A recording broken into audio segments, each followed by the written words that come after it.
gaji di Jerman sekitar 41 juta kotornya, kemudian di Korea Selatan sekitar 21 sampai 23, di Jepang sekitar 24 juta sebulan. Laporkan diri Anda, lengkapi legalitasnya di kedutaan, di perwakilan, sehingga tidak menjadi bermasalah dengan hal-hal yang semacam ini gitu.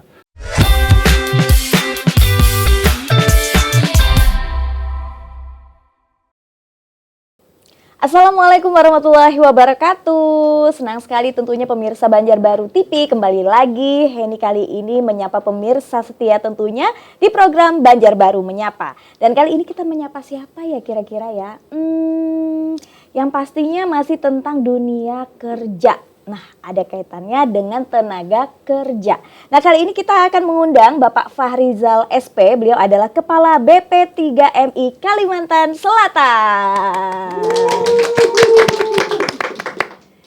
Halo Bapak Rizal. Halo Mbak Heni. Gimana, sehat Pak? Alhamdulillah. Dan semangat terus nih kayaknya menjalankan tugas-tugas ya Pak ya? Harus tetap bugar kita. Harus tetap bugar. Pak, pertama-tama saya mau tanya dulu nih Pak, apa sih Pak sebenarnya BP3MI Kalimantan Selatan itu Pak? BP3MI Kalimantan Selatan itu unit pelaksana teknis penempatan dan pelindungan pekerja migran Indonesia.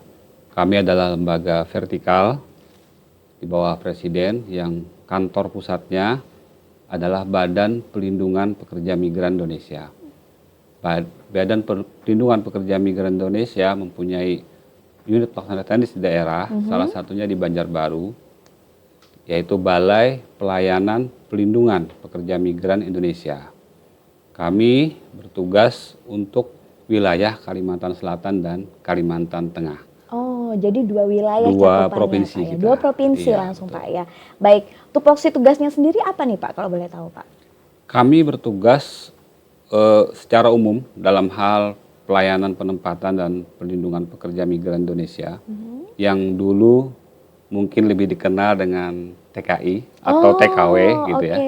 Dengan adanya perubahan Undang-Undang 39 menjadi Undang-Undang 18 tahun 2017, maka sebutan TKI tersebut sudah dirubah menjadi pekerja migran Indonesia. Nah, kami melayani para pekerja migran sejak memberikan informasi bagi para calon pekerja yang memerlukan informasi, kemudian melayani untuk seleksi, verifikasi dokumen, perlindungan selama penempatan dan setelah penempatan dengan berkoordinasi bersama perwakilan RI yang berada di luar negeri, kemudian hingga pelayanan kepulangan. Jadi mereka pun dipulangkan dilayani oleh BP3MI dan sampai dengan pemberdayaan. Jadi mereka yang pulang, kita juga ada program pelatihan kewirausahaan untuk mereka bisa berwirausaha setelah bekerja di luar negeri. Secara umum seperti itu, termasuk penanganan kasus pekerja migran Indonesia. Gitu. Oke, ini juga yang biasanya sering dan marak terjadi juga ya Pak. Betul ya? sekali. Oke, Pak, kalau boleh tahu nih Pak, kenapa sih Pak harus menjadi pekerja migran Indonesia yang sesuai dengan prosedur gitu Pak, bukan menjadi yang ilegal? Apa sih Pak sebenarnya benefitnya? Oke, sebelum ke sana mungkin ya, di Indonesia kita harus akui bahwa pertumbuhan tenaga kerja itu jauh lebih cepat daripada pertumbuhan lapangan pekerjaan, sehingga tingkat pengangguran selalu ada. Betul. Maka pemerintah berusaha untuk memfasilitasi bagi mereka yang belum mendapatkan pekerjaan di dalam negeri untuk bisa bekerja di luar negeri. Tentu saja dengan prosedur-prosedur yang harus dilalui.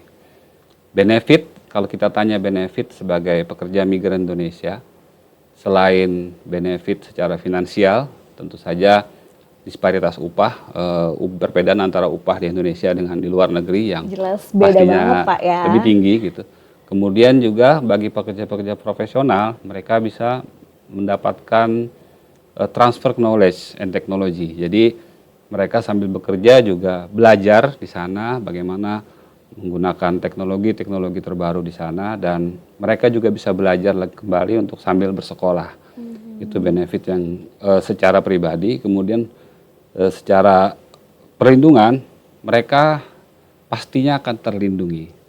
terlindungi karena dia terdata oleh negara, kemudian juga diwajibkan untuk memiliki jaminan ketenagakerjaan melalui BPJS Ketenagakerjaan, sehingga jika terjadi sakit, pemutusan hubungan kerja, gaji tidak dibayar, dan sebagainya, maka ada jaminan bagi mereka untuk bisa mengklaim perlindungan tersebut melalui BPJS Ketenagakerjaan. Itu sebagian benefit kalau mereka menjadi yang prosedural begitu. Oke, yang pastinya hak-hak sebagai warga negara Hak-hak sebagai Indonesia pekerja. pun juga Betul. masih bisa dirasakan juga Betul, Pak ya betul, di situ betul. ya. Tapi bahaya juga Pak ya kalau misalkan jadi tenaga kerja ilegal itu ya Pak ya. Oke, Pak kalau boleh tahu dulu nih Pak, datanya sendiri untuk pekerja migran Indonesia itu saat ini khususnya di Kalimantan Selatan ini sebanyak berapa sih Pak? Kalau yang terdata di kita ya, di tahun 2023 itu ada 224 orang. Kemudian sampai dengan semester 1 tahun 2024 itu ada 105 orang yang berangkat dari berbagai daerah, tapi dia warga Kalimantan Selatan yang bekerja di luar negeri. Ini yang terdata di kita. Yang terdata. Yang tidak terdata itu kita tidak tahu karena mereka berangkat ke luar negerinya tidak melalui pemerintah, sehingga pelindungan dan pendataannya juga tidak dapat terdeteksi gitu. Oke, sering juga nggak nih Pak menemukan kasus misalkan nih ternyata ada tenaga kerja yang tidak terdaftar, tidak terdata juga oleh pemerintah. Ini ujung-ujungnya kan akhirnya menjadi tugas dari pemerintah juga. Pernah sering ya Pak atau gimana Pak? Betul. Jadi ini yang menjadi beban pemerintah sebenarnya ya, tapi kita harus melayani semua warga negara kita. Yang menjadi masalah adalah BP2MI secara keseluruhan, seluruh Indonesia, selama berapa 7 tahun terakhir, itu telah memulangkan 100.000 lebih pekerja migran bermasalah, terkendala lah bahasanya gitu. Jadi mereka-mereka yang deportasi dan sebagainya. Kemudian 3.200-an itu untuk yang pulang dalam keadaan sakit. Oh, oke. Dan sekitar 2.600-an yang pulang dalam peti mati. Waduh, jenazah jadi agak-agak sampai ngeri juga Pak ya. Ada satu provinsi yang kalau dihitung-hitung itu hampir setiap hari ada pemulangan jenazahnya. Jadi memang dan dari hasil tracing 80% dari permasalahan tersebut dari pekerja migran non prosedural. Oh, ilegal. Ilegal. Dan lebih ironisnya lagi 80% dari mereka adalah perempuan, ibu-ibu. Waduh. Ini yang jadi miris juga kita gitu. Iya benar Pak, saya aja langsung dengarnya agak-agak langsung serem gitu ya. Iya. Pak menarik nih Pak, sebenarnya apa sih Pak yang sering terjadi di yang dihadapi oleh permasalahan para pekerja migran Indonesia, baik itu yang ilegal dan juga yang sesuai dengan prosedural. Oke. Permasalahan-permasalahan di luar negeri itu ada berbagai permasalahan. Ada permasalahan keimigrasian, ada permasalahan hukum yang harus mereka hadapi. Kemudian ada permasalahan kesehatan dan sebagainya sendiri gitu, ketenagakerjaan gitu. Nah, untuk permasalahan keimigrasian biasanya itu seperti illegal entry, mereka yang masuk melalui pintu-pintu yang secara non prosedural masuknya, masuk bekerja dengan visa ziarah, dengan visa student, dengan visa umroh, itu semuanya ilegal.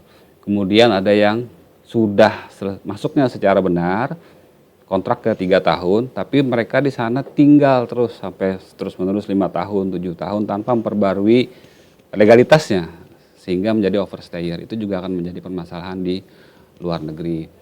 Kemudian itu contoh permasalahan keimigrasian, permasalahan ketenagakerjaan, biasanya gaji tidak dibayar. Pekerja yang ilegal itu lebih rentan, Pak. Karena kalau pekerja legal, begitu gaji tidak dibayar, maka dia dapat menghubungi perwakilan RI yang ada di luar negeri untuk dibantu mediasi dengan perusahaan atau majikannya untuk pembayaran gaji. Tapi yang ilegal, mereka sulit karena kontrak aja nggak ada gitu. Hitam putih itu tidak ada gitu. Nah, kemudian permasalahan berikutnya yang juga sering terjadi, pemutusan hubungan kerja, sakit, dan mungkin seperti meninggal dunia, penyiksaan, itu pun ada juga terjadi. Walaupun di Kalimantan Selatan terbilang minim, tapi kita tidak sebut sedikit itu adalah angkanya sedikit, tapi itu adalah manusia yang harus dilindungi. Gitu. Betul. Sehingga hal-hal tersebutlah yang terjadi dalam hal pekerja migran kita di luar negeri. Adapun masalah-masalah lain seperti pidana dan perdata itu pun ada. Ada yang tertuduh pencurian, pernah di Kalsel ada yang tertuduh penculikan anak, ya sempatlah ada tertuduh seperti itu. Bahkan sampai pernah di tahun-tahun sebelumnya sudah dibebaskan tahun 2014 itu terancam hukuman mati, tapi sudah dapat dibebaskan oleh pemerintah. Jadi itu permasalahan-permasalahan dari yang paling kecil gaji tidak dibayar sampai dengan ancaman hukuman mati. Gitu.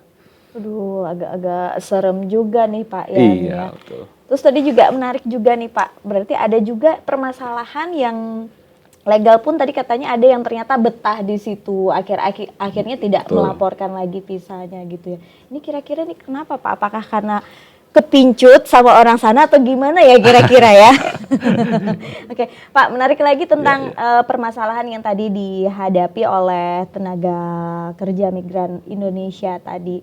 Di Kalsel, seperti yang tadi Bapak katakan ternyata minim untuk masalah yang kekerasan, Pak ya. Ya. Tapi yang paling banyak apa sih Pak? Kalau orang Kalsel ini sebenarnya yang paling sering di Kalsel ini yang ditemuin masalahnya itu apa Pak? Di Kalsel ini yang banyak tuntutan dari pekerja migran atau keluarganya adalah minta dipulangkan, tidak betah kerja, kemudian gaji tidak dibayar, kemudian ada juga yang hilang informasi begitu, sakit lah gitu. Adapun hal-hal yang pidana itu juga ada.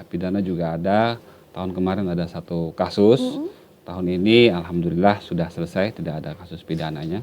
Kemudian kasus ketenagakerjaan seperti penipuan ada juga, dan yang paling banyak itu adalah terjerat sindikat perdagangan orang, sindikat non prosedural itu yang paling banyak, sehingga pencegahan kita di tahun 2023 itu ada 56 orang korban yang dapat kita selamatkan dari sindikat non prosedural tersebut begitu. Oke, menurut Bapak nih sindikat non prosedural ini sendiri sebenarnya apa sih Pak penyebabnya? Apakah minimnya informasi bagi masyarakat kita atau seperti apa? Jadi begini, saya mungkin mengawalnya dari kultur ya. Ada kita khususkan di Kalimantan Selatan. Budaya migrasi di Kalimantan Selatan itu sudah berlangsung ratusan tahun. Sejak nenek moyang kita dulu, kita sudah bermigrasi ke sana dalam rangka belajar, berdagang, termasuk haji dan umroh gitu ya. Migrasi tersebut sudah menjadi budaya sehingga kita dekatlah dengan negara-negara Timur Tengah, Arab Saudi. Negara Arab Saudi sekarang itu di moratorium bersama 19 negara lainnya di Timur Tengah oleh pemerintah karena banyaknya kasus-kasus, sehingga ditutuplah untuk sektor domestic worker, pembantu rumah tangga. Khusus pembantu rumah tangga itu ditutup, dan itu justru yang terbanyak gitu. Nah, ketersediaan di Saudi Arabia dan sekitarnya berkurang nih, ketersediaan pembantu rumah tangga. Kita hukum ekonomi ya, permintaan dan penawaran lah gitu istilahnya, sedangkan Indonesia ditutup, sehingga terjadilah peningkatan yang namanya rekrutmen fee. Rekrutmen fee itu biaya yang diambil atau dibayar oleh majikan untuk merekrut satu orang pekerja migran dari Indonesia. Mereka itu membiayai untuk mendatangkan ke sana gitu. Rekrutmen fee inilah yang dimanfaatkan oleh para calo sebutannya, para sindikat tadi untuk merekrut pekerja migran yang ada di Indonesia. Itu secara budaya yang hubungan kebudayaan lah antara kita dengan negara-negara Timur Tengah, karena mindsetnya pasti Timur Tengah masih ini. Kemudian faktor berikutnya adalah kurang informasi di masyarakat. Ini dimanfaatkan oleh para calo untuk melakukan penipuan, melakukan informasi yang tidak benar bahwa ini saya adalah calo PT yang legal gitu, dapat memberangkatkan Anda dengan baik, padahal dia calo ilegal. Nah, tambah lagi nanti ada lagi nih dikasih fee lah di rumah, dikasih uang tinggal di rumah, sehingga mereka tertariklah untuk melakukan keberangkatan ini dan terjebak dalam sindikat non prosedural tersebut, sehingga dibawa ke Jakarta atau Surabaya untuk diproses di sana. Selanjutnya dibawalah ke luar negeri untuk bekerja di luar negeri secara non prosedural.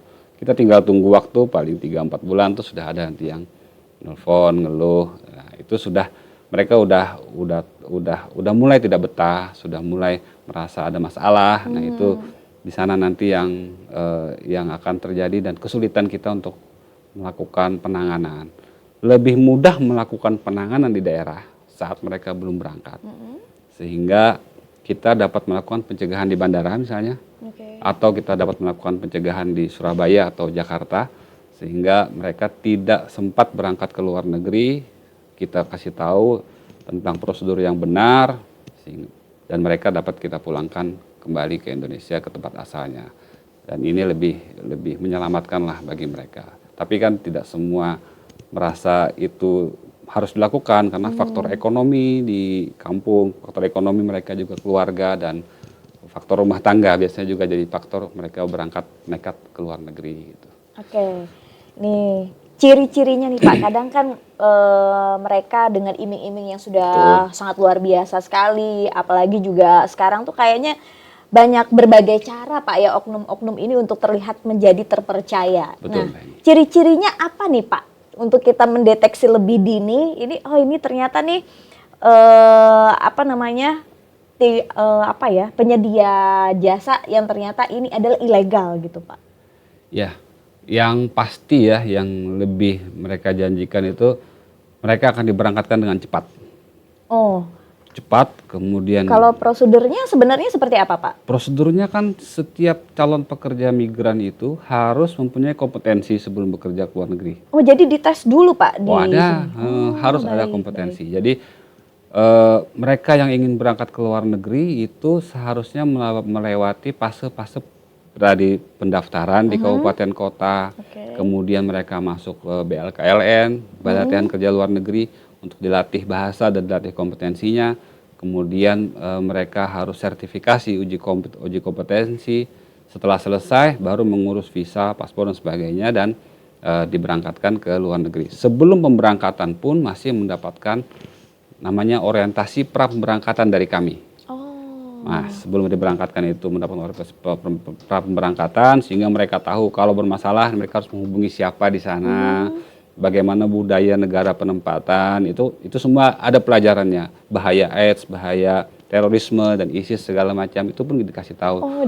Dibekali. Ya? Nah, proses itu kan tidak sebentar bagi mereka yang baru ya, tidak sebentar. Nah, yang dijanjikan oleh para calo ini biasanya itu cepat. Dia akan memberangkatkannya dengan cepat, seminggu Anda berangkat. Anda kumpul KTP, nanti kita proses dokumen-dokumennya, kemudian langsung berangkat. Padahal bahasa aja mereka nggak bisa. Saya sering bercanda tuh, kalau kita ya ke Jawa lah atau kemana lah, kita nggak ngerti bahasa masih di Indonesia saja bingung gitu. Betul. Apalagi kita harus ke luar negeri, dan yang menjadi korban itu kan rata-rata, mohon maaf, ini penduduk-penduduk yang di daerah pedesaan, mereka dengan tingkat pendidikan yang SMP ke bawah gitu. Nah, bagaimana membayangkan mereka berada di negara penempatan dengan bahasa yang berbeda, dengan budaya yang berbeda. Kalau ditanya mereka ke Arab Saudi, modalnya bahasa Arab apa? Bismillahirrahmanirrahim kan gitu kan, karena mereka nggak bisa bahasa Arab gitu. Jadi hal-hal semacam ini yang mencurigakan tuh pasti adalah kecepatan. Kemudian proses berikutnya yang mencurigakan itu adalah adanya uang fee. Ini saya pesan juga kepada masyarakat, kalau ada calo atau orang yang ingin memberangkatkan ke luar negeri dan akan memberikan sejumlah uang untuk ditinggal di rumah, itu patut dicurigai gitu. Karena itu biasanya adalah pembayaran rekrutmen fee dalam proses sindikat TPPO. Itu. Jadi hal-hal semacam ini yang sangat berbahaya gitu. Kemudian dari segi dokumentasi si calo, sebelum dia melakukan perekrutan, yang pertama dia harus mempunyai surat tugas dari PT, dulu namanya PJTKI. Sekarang namanya P3MI, Perusahaan Penempatan Pekerja Migran Indonesia. Dia mempunyai surat tugas dari PT tersebut, kemudian mempunyai surat izin perekrutan. Jadi surat tugasnya tidak cukup. Kalau dia belum mempunyai surat izin perekrutan, dia tidak boleh merekrut gitu. Dalam surat izin perekrutan itu ada nanti detailnya, jabatannya apa, kemudian berapa jumlah yang direkrut, laki-laki perempuan, itu yang menjadi dasar nanti untuk registrasi di Dinas Tenaga Kerja. Nah, dua ini menjadi indikasi kalau calo ada datang ke rumah untuk menawarkan pekerjaan itu bisa untuk berhati-hati. Selain itu juga dengan penawaran online sekarang ya, penawaran online juga sangat banyak yang juga harus diwaspadai. Intinya kalau mendapatkan tawaran pekerjaan di luar negeri, sebaiknya ditanyakan kepada Dinas Tenaga Kerja Kabupaten Kota atau ke BP2MI, BP3MI di daerah. Gitu. Oke. Ada nggak sih Pak layanan dari BP3MI untuk misalkan nih, apakah ada call center atau apa yang bisa melayani untuk pertanyaan-pertanyaan ataupun juga keluhan dari masyarakat Pak? Oke, ada call center kita di 0800.000 dan kita juga aktif untuk merespon pertanyaan-pertanyaan melalui sosial media. Kalau di BP3MI Kalsel ada di Instagram dan di Facebook. Jadi kalau pertanyaan-pertanyaan melalui medsos kita resmi, kita akan tanggapi. Dan semua informasi kita akan update di sana. Ada pembukaan Jepang, Korea gitu. Karena untuk penempatan itu sebenarnya ada 5 skema. Saya jelaskan 5 skema. Yang pertama adalah skema government to government. Jadi pemerintah Indonesia dengan pemerintah negara penempatan. Ini pemerintah yang melaksanakan adalah BP2MI. Kemudian yang kedua adalah government to private. Pemerintah di Indonesia dengan perusahaan di luar negeri. Yang ketiga, ini yang paling banyak, yang dulu namanya PJTKI, itu adalah private to private. Perusahaan di Indonesia dengan perusahaan yang ada di luar negeri. Yang keempat itu adalah skema untuk kepentingan perusahaan sendiri. Misalkan PT besar seperti Wika misalnya, dia punya kontrak di Kamboja atau di Vietnam, kemudian dia memberangkatkan pekerjanya ke Vietnam, itu juga dalam skema UKPS. Statusnya juga pekerja migran Indonesia. Kemudian yang kelima adalah skema perseorangan atau mandiri. Dia nyari internet sendiri, kemudian mendapatkan lowongan pekerjaan, wawancara, kemudian setelah wawancara dia tanda tangan kontrak sebagainya, itu skema mandiri. Kesemua skema ini didaftarkan di pemerintah dan wajib mendapatkan jaminan sosial. Jaminan sosial ketenagakerjaan. Yang kami urus ini untuk penempatan itu adalah yang government to government. Government to government itu Mbak Heni ada 3 negara saat ini dibuka, Jepang, Korea Selatan, dan Jerman. Untuk negara Jepang itu perawat dan perawat jompo. Kemudian untuk negara Korea Selatan di manufaktur, pabrik, dan perikanan. Kemudian untuk negara Jerman itu perawat. Gaji di Jerman sekitar 41 juta kotornya. Kemudian di Korea Selatan sekitar 21 sampai 23. Di Jepang sekitar 24 juta sebulan. Jadi itu semua pemerintah yang dari registrasi sampai dengan nanti ada kasus dan sebagainya, kita akan menangani secara intensif karena ini penempatan oleh pemerintah dan rata-rata aman. Gitu. Safety terjamin ya Pak ya.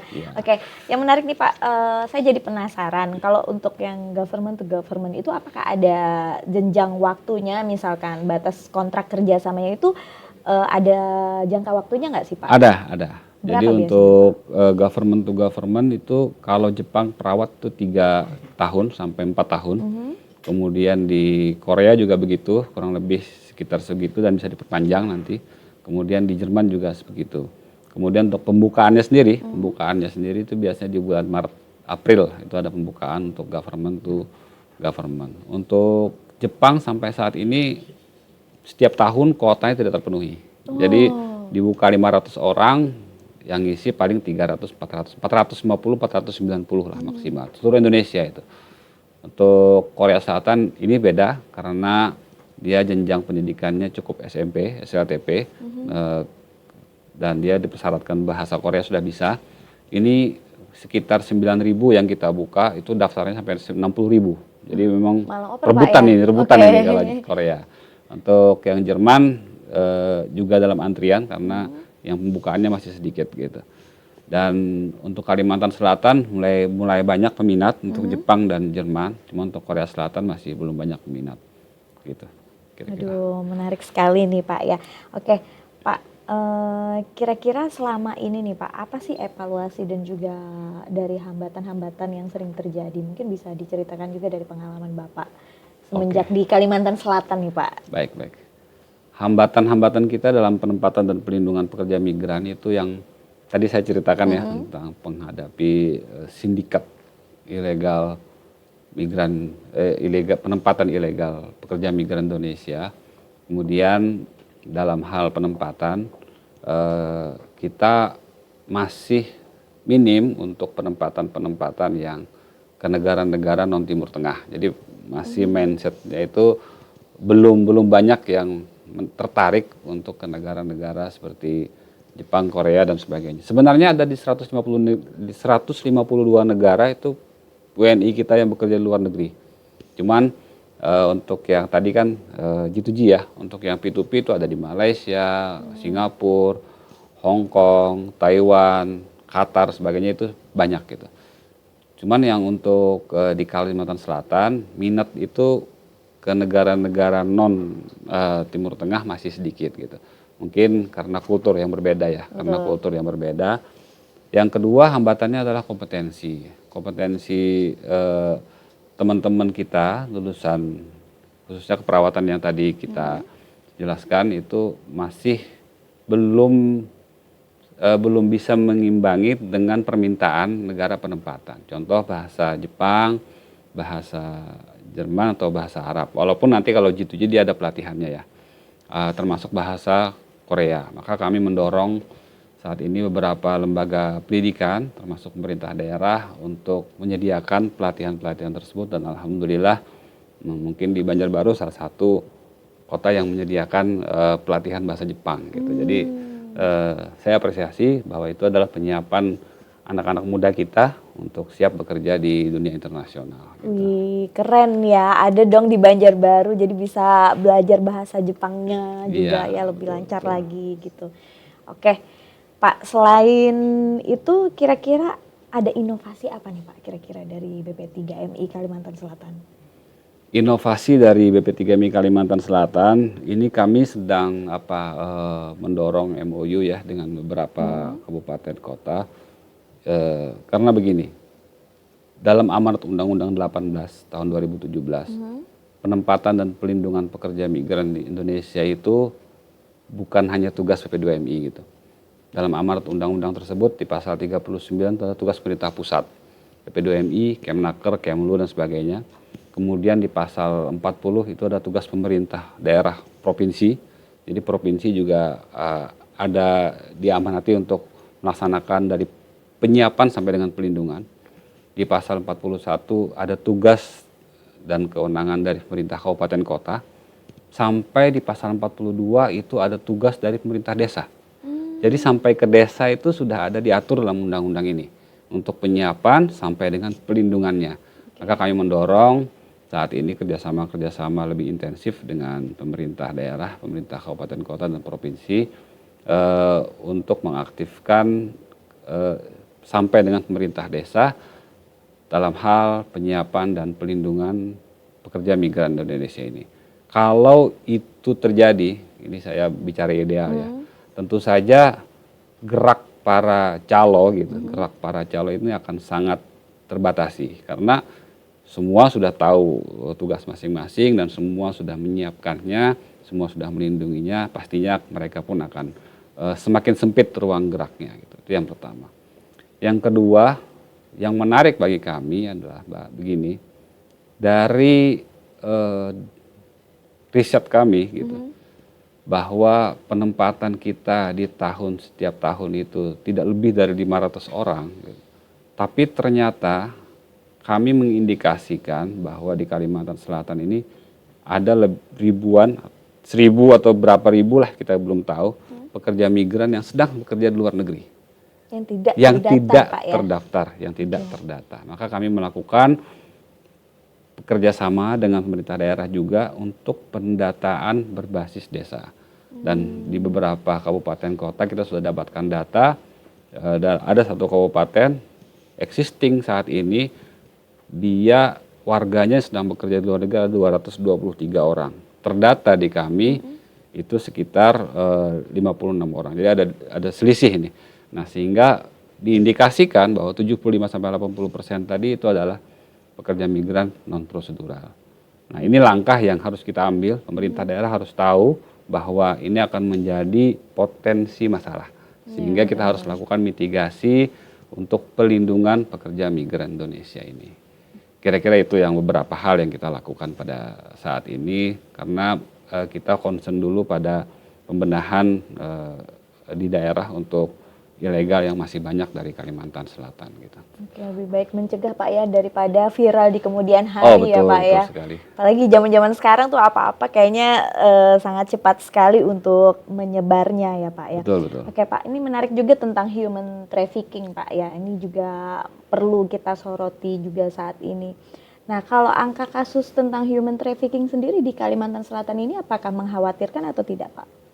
Angka kasus human trafficking ya, karena gini, saya mungkin jelaskan dulu bahwa kami mengawal Undang-Undang 18 yang notabene adalah Undang-Undang Pelindungan Pekerja Migran Indonesia.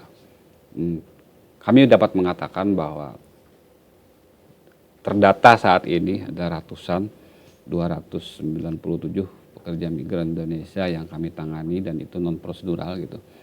Kami sebut dia adalah korban penempatan non prosedural yang diduga juga merupakan korban tindak pidana perdagangan orang. Gitu. Kenapa kami mengatakan begitu?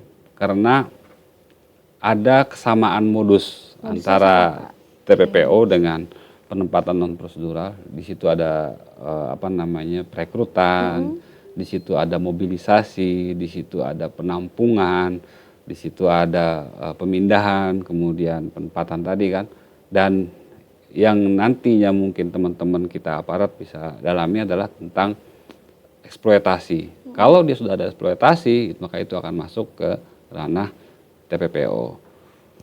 Untuk saat ini tahun kemarin sudah dipidana ada 5 orang dari Kalimantan Selatan yang kasusnya adalah tindak pidana perdagangan orang. Jadi ada Polres yang sudah mempidana itu, sehingga kami merasa bahwa ini memang harus tetap kita perangi. Makanya kita punya slogan perang sindikat ya, perang sindikat penempatan non prosedural. Karena kita sudah, kalau Bapak Kepala BP2MI bilang, Bapak Benny Ramdhani, kita ini darurat penempatan non prosedural. Karena dalam beberapa bulan, tahun 2023 lah itu, sudah terselamatkan 9.000-an orang dari korbannya. Kemudian ada 900-an yang sudah ditetapkan jadi tersangka. Ini kan artinya ternyata itu banyak gitu. Dan ini sudah sindikasi yang melibatkan sindikat internasional. Waduh, serem juga Pak ya ternyata ya. Waduh, saya baru tahu ternyata kerjanya BP3M ini banyak banget ya di ini Pak ya. Betul, betul. Oke. Pernah nggak Pak Bapak mengalami sejauh perjalanan Bapak bekerja di BP3MI Kalimantan Selatan ini, yang paling jauh, yang paling mengerikan sekali, kasus apa sih Pak sebenarnya? Kasus yang berat ya, yang lama kita tangani waktu itu tentang pembebasan hukuman mati. Nah, itu gimana tuh Pak ceritanya? Ada waktu itu kasus 5 Banjar viral juga kemarin. Itu kita bebaskan tahun 2014. Dia 5 orang ini membunuh orang Pakistan di Saudi Arabia. Kemudian terkenalah hukuman mati gitu. Dan disitulah tugas dari perwakilan RI dan kami untuk selalu berkoordinasi dalam pembebasan hukuman mati tersebut.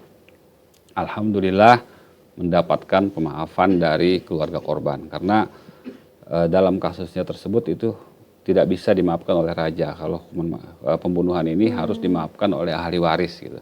Jadi menunggu ahli waris saat itu masih kecil dan dia sampai dewasa, akhirnya mendapatkan pengampunan dari ahli waris, tapi tetap harus membayar namanya uang diat syar'i, uang denda lah gitu. Nah itu kemarin sudah dibebaskan oleh pemerintah itu yang lumayan menguras energi kita karena kasus hukuman mati kan paling cepat ya ditanggapi di masyarakat.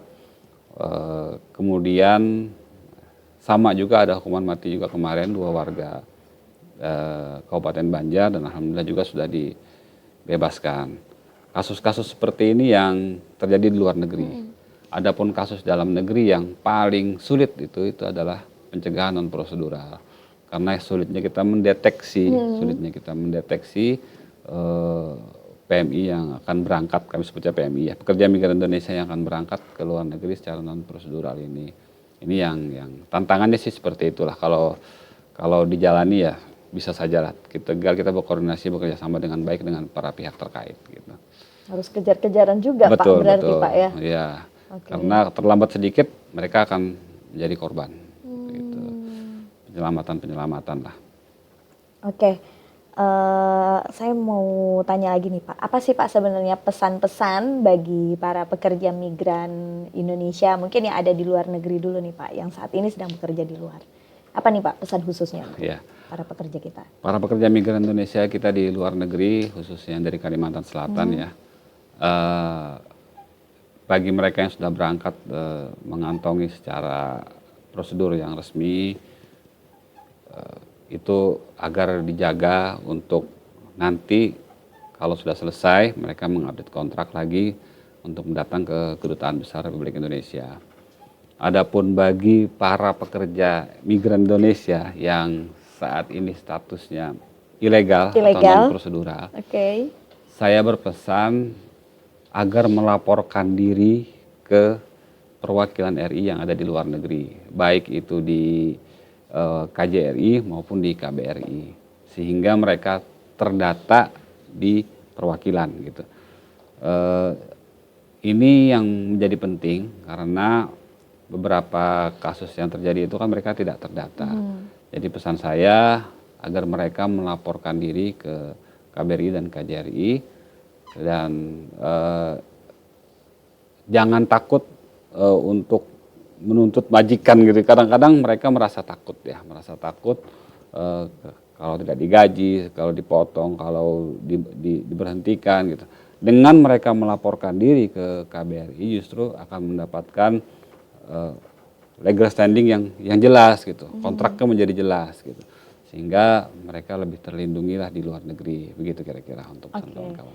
Mungkin ada kekhawatiran juga Pak ya bagi para pekerja yang mungkin sudah terlanjur dia sudah menjadi tenaga kerja yang ilegal.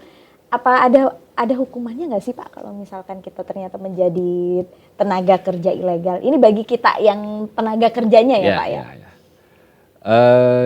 Untuk di Indonesia itu belum ada hukuman bagi mereka yang menjadi pekerja migran ilegal. Tapi di luar negeri sendiri seperti di Saudi, saat ini illegal entry dan pelanggar keimigrasian di Saudi itu mendapatkan denda 10.000 real kalau mereka ketangkap. Kemudian mereka akan mendapatkan larangan masuk ke Saudi selama 10 tahun. Jadi mau berhaji mau apa itu akan di stop karena mereka akan di blacklist selama 10 tahun. Jadi sanksi-sanksi itu yang kira-kira membahayakan lah.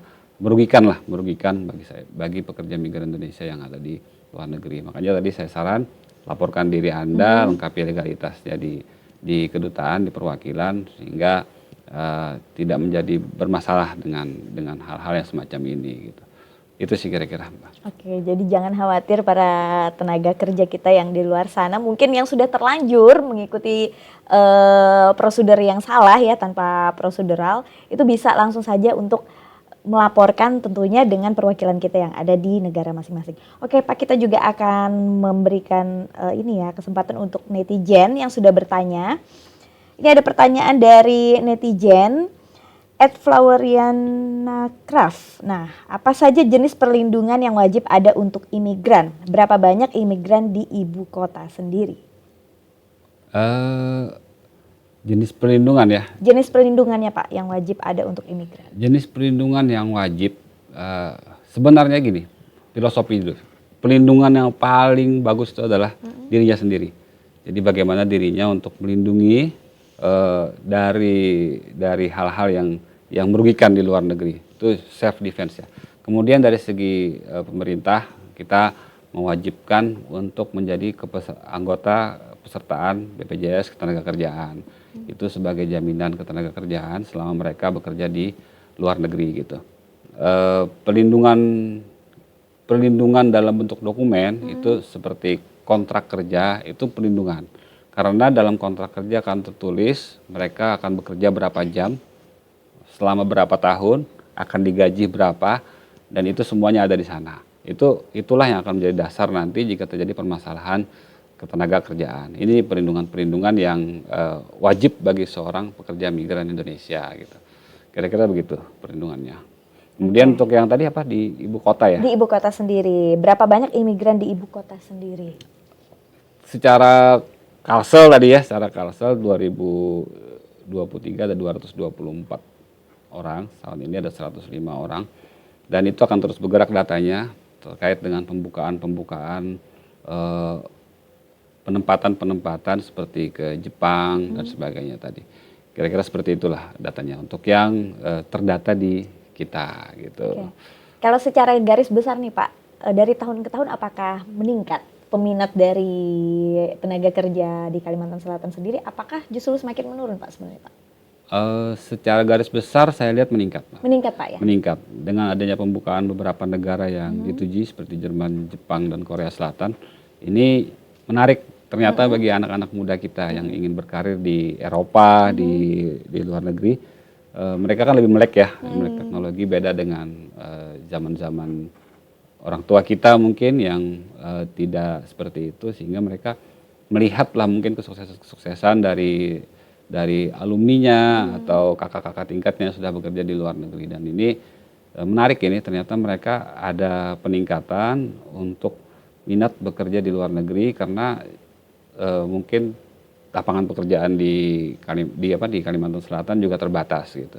Mau mengharap PNS juga tidak, angkanya kan tidak banyak. Betul, setiap Pak. Tahun begitu kira-kira. Jadi ada peningkatan itu, dan ini juga kemungkinan terkait dengan penyiapan yang dilakukan oleh pemerintah daerah, karena ada beberapa pemerintah daerah yang sudah membuka pelatihan bahasa negara penempatan seperti bahasa Jepang, Jerman, dan sekarang ada satu pemerintah daerah lagi buka bahasa Belanda. Jadi akan semakin membuka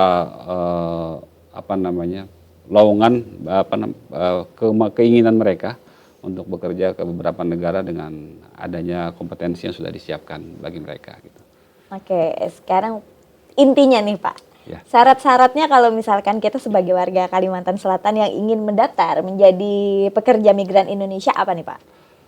Syarat-syaratnya untuk menjadi pekerja migran Indonesia usia 18 tahun. 18 tahun. Itu pasti. Kemudian mendapatkan izin dari orang tua, suami, istri, kemudian mempunyai perjanjian kerja nanti dengan yang penerimanya, terutama untuk mandiri ya, dia harus PK punya kontrak dulu, kemudian visa, paspor, sehat jasmani dan rohani gitu. Dan terdaftar di jaminan sosial ketenagakerjaan. Secara umum seperti itulah kira-kira syarat-syaratnya. Dan syarat-syarat detail bagi masing-masing negara itu berbeda-beda. Jadi seperti Jepang itu nanti akan berbeda dengan syarat Korea, berbeda lagi dengan syarat di Jerman begitu. Dan negara-negara lain pun seperti itu. Itu ada syarat-syarat khususnya gitu. Oke, mungkin tergantung dari wilayah masing-masing. Kira-kira harus memiliki keahlian apa nih? Mungkin bisa seperti itu Pak ya. Kompetensi yang penting Mbak, kompetensi yang harus disiapkan. Oke, mungkin juga kalau misalkan ini jangan lupa juga mungkin pemirsa yang benar-benar berminat, yang tertarik, jangan lupa juga mungkin bisa untuk kepoin juga Instagram ataupun juga media sosial dari BP3MI Kalimantan Selatan Pak ya. Betul. Oke, ini ada lagi satu pertanyaan lagi Pak dari netizen kita. Apa yang membedakan agensi resmi TKI dan ilegal? Ini sekarang TKI dan PMI ini sama sebenarnya Pak ya? Iya, okay. Sama itu. Membedakan agensi ya, karena memang banyak sekali Mbak Heni tawaran-tawaran yang kita dapati dari media sosial yang mengaku bahwa dia dapat memberangkatkan pekerja migran ke luar negeri. Yang jelas P3MI, perusahaan penempatan pekerja migran Indonesia, itu harus terdaftar di Kementerian Tenaga Kerja. itu bisa dibuka di websitenya untuk nama-nama perusahaan tersebut. Ini memang sangat tidak bisa secara kasat mata kita lihat saat kita melihat internet gitu ya. Wah ini PT kayaknya resmi nih ya gitu. Ini tidak bisa kita lihat itu. Dia harus dicek PT ini resmi atau tidak, masih aktif atau tidak. Itu di snaker setempat atau di BP2MI atau dibuka di website BP2MI. Di website BP2MI ada daftar-daftar nama perusahaan yang masih aktif dan resmi. Silahkan untuk dibuka di sana.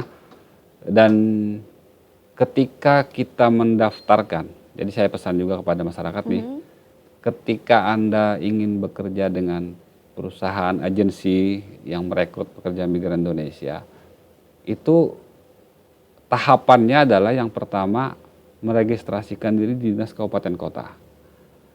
Ketika meregistrasi Dinas Kabupaten Kota, PT resmi itu akan muncul datanya. Jadi dia akan mendaftar di PT A misalnya. Kalau PT itu tidak resmi, itu di Snaker nggak bisa menginput datanya karena PT itu tidak ada. Nah ini yang menjadi penting ketika direkrut oleh perusahaan atau agensi dan dibawa langsung ke Jakarta, itu wajib mencurigakan. Jadi wajib waspada karena itu mencurigakan. Karena prosesnya sudah mungkin tidak melewati pendaftaran yang resmi. Gitu. Jadi aplikasi untuk pekerja migran itu bisa di-download sendiri di Android atau di gadget mereka. Itu baik melalui aplikasi Siap Kerja maupun aplikasi yang mandiri untuk Sisco PMI. Jadi ada metodenya lah untuk pendaftaran itu. Kalau mereka langsung daftar di situ dan dibawa, itu mencurigakan. Itu kira-kira begitu. Oke, tidak terasa ternyata durasi kita nih Pak sudah mendekati dengan detik-detik terakhir perjumpaan kita. Oke, mungkin closing statement dari Pak Rizal sebelum kita menutup talk show kita hari ini. Menjadi pekerja migran Indonesia itu adalah tugas atau hal yang mulia karena saat ini devisa dari pekerja migran Indonesia untuk negara ini dirilis tahun 2023 ada 277 triliun rupiah dan itu menempati peringkat kedua devisa setelah migas gitu. Sehingga menjadi pekerja adalah sesuatu yang mulia. Tidak usah sungkan seperti dulu lagi menjadi TKI dengan hal yang konotasinya negatif, tidak, karena sekarang pemerintah telah melakukan upaya-upaya pembenahan terus-menerus untuk melindungi para pekerja migran Indonesia. Yang kedua, saya berpesan kepada masyarakat untuk selalu waspada terhadap tawaran-tawaran bekerja ke luar negeri, baik yang disampaikan oleh para perekrut atau calo maupun yang didapatkan dari media sosial. Silahkan periksa dulu kebenarannya ke website kita BP2MI atau datang ke disnaker setempat yang terdekat dengan tempat tinggal masyarakat yang ada di sana. Kira-kira itu yang ingin saya sampaikan. Semoga dapat aman di dalam bekerja ke luar negeri. Baik. Terima kasih Pak Fahrizal, tentunya ini sangat menginspirasi sekali perbincangan kita pada hari ini dan tentunya juga semoga saja apa yang kita bicarakan hari ini, talk show kita hari ini bisa bermanfaat juga bagi seluruh masyarakat Kalimantan Selatan khususnya Kota Banjarbaru. Dan tentunya jangan lupa saksikan terus Banjarbaru Menyapa dan sampai jumpa lagi tentunya di episode menarik lainnya. Assalamualaikum warahmatullahi wabarakatuh, sampai jumpa.